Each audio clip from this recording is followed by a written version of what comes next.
اللہ اللہ اللہ۔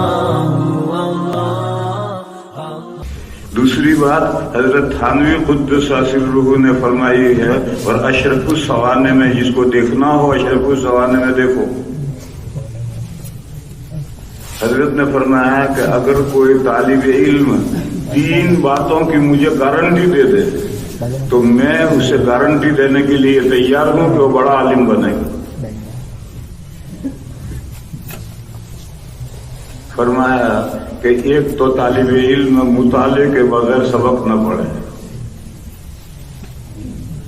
پھر حضرت نے فرمایا کہ مطالعے کا یہ مطلب نہیں ہے کہ آگے کا سبق سمجھ لے، مطالعے کا یہ مطلب نہیں ہے، ورنہ پھر درسگاہ میں جانے کی کیا ضرورت ہے۔ مطالعے کا مطلب ہے مجہول اور معلوم کی تمیز کر لے، آگے کا سبق دیکھا اور کیا سمجھا اور کیا نہیں سمجھا، ان کو جدا جدا کر لے کہ یہ بات تو میں سمجھ گیا اور یہ بات میں نہیں سمجھا۔ مجہول اور معلوم کی تمیز کر لے، مطالعے کا صرف اتنا مطلب ہے۔ اور میں نے اس میں یہ بڑھایا ہے کہ اگر سارا ہی مجہول ہو تو یہی جان لیں کہ سارا ہی مجہول ہے، مگر 3 مرتبہ تنہائی میں کہیں بیٹھ کر کے جو اگلا سبق پڑھا جانا ہے وہ عبارت جہرن پڑھے اور یہ بات جان لے کہ سارا نہیں سمجھا۔ تو حضرت نے تو یہ فرمایا کہ معلوم اور مجہول کی تمیز کر لے۔ اس زمانے میں طالب علم ایسا ہوتے تھے کہ اگلے سبق میں ان کو کچھ معلوم ہے کچھ مجہول ہے، اس کی تمیز کر لیتے تھے۔ اب تو ایسے طلبہ آ گئے ہیں کہ ان کے لیے سب مجہول ہے۔ چلو یہی طے کر لے کہ میں سارا ہی سبق نہیں سمجھا، تو ایک تو یہ کام کرنا ہے، اس کے بغیر کبھی آگے نہیں جانا۔ اور جہاں تک مطالعہ کیا ہے وہاں جا کر کے سبق رک جانا ہے، استاد سے عرض کرنا کہ حضرت میں نے یہیں تک دیکھا ہے۔ مگر آج کل جماعتیں اتنی بڑی ہیں کہ ہمارے اور تمہارے درمیان میں تپائیوں کا واسطہ آ گیا ہے۔ اب ہم تم ایک ساتھ نہیں رہے، فاصلہ ہو گیا، بیچ میں تپائیاں آ گئی۔ اب تمہیں نے مطالعہ کیا ہے نہیں کیا ہے، تم عبارت پڑھنا جانتے ہو نہیں جانتے ہو، ہم تو ٹھوکتے جاتے ہیں، یہاں تک گھنٹہ بجے گا وہاں تک پڑھاتے جاتے ہیں۔ طالب علموں نے یہاں تک دیکھا ہے یا نہیں دیکھا ہے ہمیں کوئی مطلب نہیں۔ تو یہ صورتحال بگڑ گئی، ورنہ پہلے طلبہ جہاں تک مطالعہ کر کے آئے ہیں بس وہیں تک پڑھ کر رک جاتے تھے، آگے نہیں پڑھتے۔ تو حضرت نے فرمایا کہ ایک تو طالب علم مجھے یہ گارنٹی دے کہ وہ کوئی اگلا سبق مطالعے کے بغیر نہیں پڑھے۔ پھر حضرت نے فرمایا کہ دوسرا وہ مجھے گارنٹی دے کہ وہ ہر سبق سمجھ کر کے چھوڑے گا، کوئی بات سبق کی بے سمجھے نہیں چھوڑے گا۔ اگر سبق میں درسگاہ میں بات سمجھ میں نہیں آئی تو کمرے میں جائے استاد کے پاس اور وہاں جا کر سمجھے۔ کمرے میں جا کر سمجھا پھر بھی سمجھ میں نہیں آیا تو فوق کل ذی علم علیم، مدرسے میں بڑے ذی علم بھی ہوتے ہیں، ان کے پاس جا کر اسے سمجھے۔ بہرحال اسے وہ سمجھ کر چھوڑے، بے سمجھے کوئی چیز آگے نہ بڑھے۔ درسگاہ میں سمجھ میں آ جائے درسگاہ میں سمجھ لے، نہ سمجھ میں آئے کمرے میں جا کر سمجھے، کمرے میں بھی نہ سمجھ میں آئے کسی بڑے استاد سے جا کر سمجھے، لیکن بہرحال سمجھے۔ کیونکہ اگر آپ اس درسگاہ میں بات نہیں سمجھے ہیں تو اس درسگاہ سے نکل کر پھر کس سے سمجھیں گے؟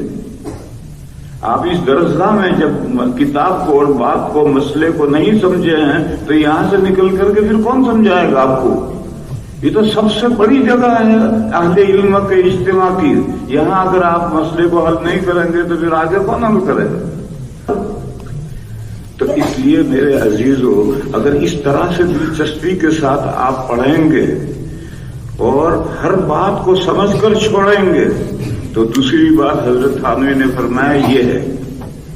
اور تیسری بات حضرت نے فرمایا کہ اپنے پڑھے ہوئے کو ایک مرتبہ پھیر لے، جو پڑھ کر آیا ہے سمجھ لیا ہے اس کو کم سے کم ایک مرتبہ پھیر لے۔ حضرت نے یہی لفظ لکھے ہیں کہ ایک مرتبہ پھیر لے، اور پھر حضرت نے یہ بھی لکھا ہے کہ اگر کوئی طالب علم مخاطب نہیں ہے جس کو تکرار کرا ہے، پہلے تکراریں ہوتی تھی، اب اردو کی تکراریں ہوتی، لڑائی جھگڑے ہوتے ہیں، پہلے سبق کی تکراریں ہوتی تھی، تو اگر کوئی مخاطب نہیں ہے تو تپائیوں کو سامنے رکھ کر کے سبق پڑھ کر آیا ہے وہ ایک مرتبہ ان تپائیوں کو سنا دے، اپنے قبضے میں کٹورا لوٹا سامنے رکھ کر اس کو سنا دے۔ اتنی استعداد نہیں ہے کہ مخاطب طالب علموں کو بنا کر تکرار کرائے، اتنی استعداد نہیں ہے تو کٹورے کو تو کرا سکتا ہے، لوٹے کو تو تکرار کرا سکتا ہے، تپائی کو تو کرا سکتا ہے۔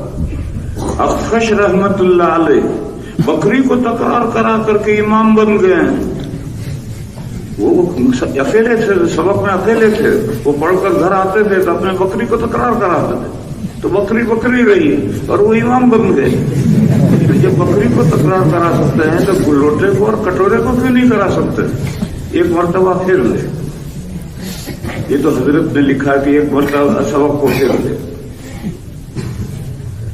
میں اس بات کو ایک دوسرے طریقے پر بیان کرتا ہوں، وہ یہ ہے کہ جو دونوں ہاتھوں میں استاد سے بھر کر لایا ہے وہ گرنے نہ پائے۔ درس گاہ میں سبق میں بیٹھا تھا، استاد نے جو کچھ کہا وہ دونوں ہاتھوں میں بھر کر لایا، یہ ہاتھوں میں سے گرنا نہ پائے۔ کسی طالب علم کے لیے تو ایک مرتبہ پھرنا کافی ہوتا ہے، کسی کو 2 مرتبہ پھرنا پڑتا ہے، کسی کو 3 مرتبہ پھرنا پڑتا ہے، بار بار سب تکرار کرنی پڑتی ہے۔ اگر بار بار نہیں کرے گا تو ہاتھوں میں سے گر جائے گا، اور کیسے گرے گا دیکھو، یہ بیچ میں سوراخ ہو گیا نہیں۔ تو جو ہم پڑھتے ہیں درس گاہ میں، جو ہم پڑھتے ہیں، اگر اس کو آپ نے ہتھیلیوں میں محفوظ نہیں رکھا ہے تو وہ بیچ میں ہتھیلیوں میں سوراخ ہو گیا اور گیا نیچے۔ جو آپ نے درس گاہ میں پڑھا ہے وہ ہفتہ 15 دن سے زیادہ نہیں رہے گا۔ پھر اگر آپ کو امتحان کے موقع پر تکرار کرانی ہے یا پرچے حل کرنے ہیں تو اردو شرح لا کر کے پڑھنی پڑے گی۔ استاد سے جو حاصل کیا تھا وہ تو گیا سوراخ نیچے۔ اس لیے میں اس میں حضرت نے تو فرمایا ہے کہ ایک مرتبہ پڑھا ہوا پھر لے، میں اس میں بڑھاتا ہوں کہ ایک مرتبہ نہیں، اپنی ذہانت کا، اپنی عقل کے اعتبار سے، قوت حافظہ کے اعتبار سے ایک سے زیادہ مرتبہ بھی پھیرنا پڑے تو پھرے، مگر ہاتھ میں جو آیا ہے اسے جانے نہ دے۔ جو متا قیمتی متا اس کے ہاتھ میں آئی ہے، اگر اس کو جانے دیا اس نے تو خسر دنیا والآخرہ۔